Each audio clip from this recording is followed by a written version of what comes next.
Deus criou o homem para nele habitar,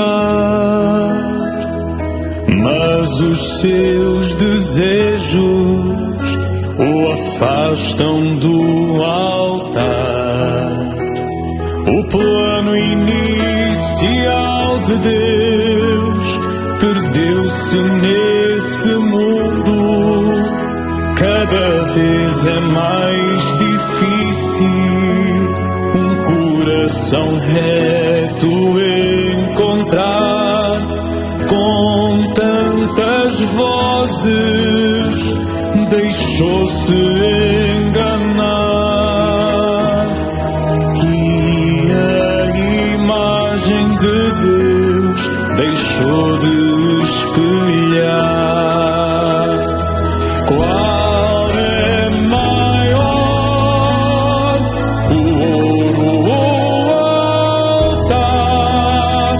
Da forma que se vê,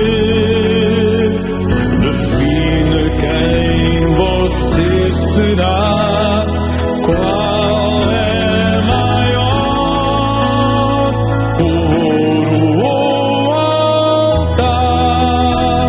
O brilho desse mundo quer de Deus lhe afastar. Está chegando o momento que Jesus irá voltar, e então o mundo se destruirá. Só existe uma forma, é se reconciliar.